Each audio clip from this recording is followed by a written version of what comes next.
Cold weather season के बारे में तो अब हम जानते हैं।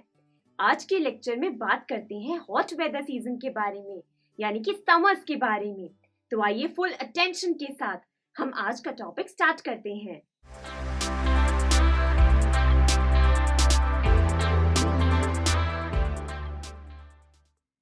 फ्रेंड्स, सबसे पहले तो मैं आपको यही बताऊंगी कि आखिर इंडिया में समर्स आती ही क्यों है। तो दोस्तों, इसको समझने के लिए हम फिर से वही प्रोसेस समझते हैं कि अर्थ सन की चारों ओर रिवॉल्व करती है। इस प्रोसेस में एक ऐसा समय आता है मार्च से मई के बीच, जब सन की हीट ना डायरेक्टली इक्वेटर पर ना आकर नॉर्दर्न हेमिस्फेयर पर पड़ती है।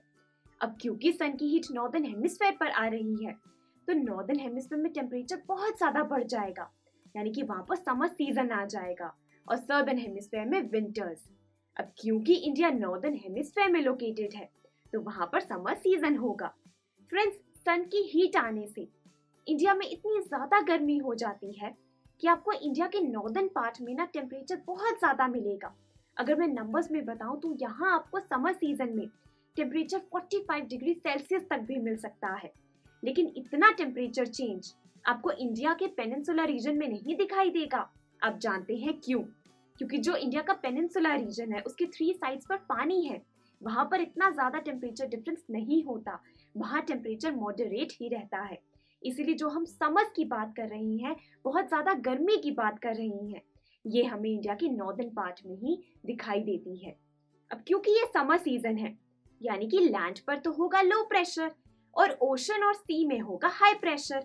तो अब विंड्स कहाँ जाती हैं? विंड्स जाती हैं हाई प्रेशर से लो प्रेशर की तरफ, यानी कि ओशन से विंड्स अपने साथ मॉइस्चर लाती हुई इंडिया की तरफ आएंगी, और यही विंड्स हैं जो फिर बाद में इंडिया में बारिश लेकर आएंगी। लेकिन दोस्तों, पता है मई की एंड में और क्या होता है? मई की एंड में ना इंडिया के नॉर्थ और नॉर्थ वेस्टर्न पार्ट में बहुत ही ज्यादा स्ट्रॉन्ग, बहुत ही ज्यादा गर्म और ड्राई विंड्स ब्लो करती हैं। इन्हें हम लू के नाम से भी बुलाते हैं। आई एम श्योर आपने इस वर्ड को अपनी लाइफ में कभी ना कभी जरूर सुना होगा। ये जो लू होती है, ये इतनी ज्यादा गर्म होती है कि ये हमें बीमार भी कर सकती है। इसीलिए जनरली समर्स में हम लोगों के पेरेंट्स हमें कहते हैं कि अगर बाहर लू चल रही है तो बाहर मत निकलना, क्योंकि वो हमें बीमार कर सकती है।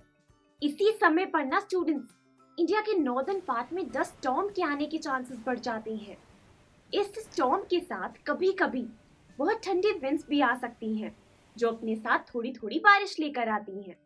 और अगर ये सिचुएशन बिगड़ जाए तो ये विंड्स थंडर स्टॉर्म का भी रूप लेती हैं। इस पूरी सिचुएशन को वेस्ट बंगाल में काल बैसाखी का नाम दिया गया है। अब समर्स का जाने का टाइम आ गया है, यानी कि समर्स के क्लोज होने का प्रोसेस शुरू हो जाता है अब। तो इस समय क्या होता है ना, ओशन से विंड्स लो प्रेशर की तरफ आती हैं, लैंड की तरफ आती हैं। ये जो विंड्स होती हैं, ये अपने साथ मॉइस्चर लेकर आती हैं।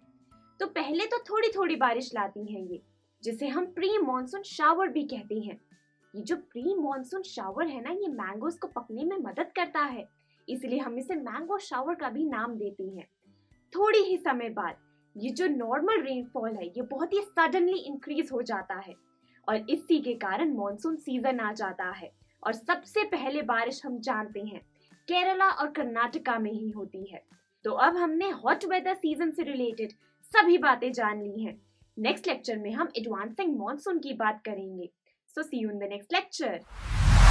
आई एम श्योर स्टूडेंट्स, आपको ये वीडियो बहुत पसंद आया होगा। तो इसी तरह से एक मजेदार तरीके से अपने हर कॉन्सेप्ट को क्लियर करने के लिए डाउनलोड कीजिए PU Stack ऐप, जहां आपके लिए और भी कई सारे ऑप्शंस हैं, जैसे कि आपके लिए सैम्पल पेपर्स हैं, back exercise solution, step videos and much more. So what are you waiting for? Download the app now.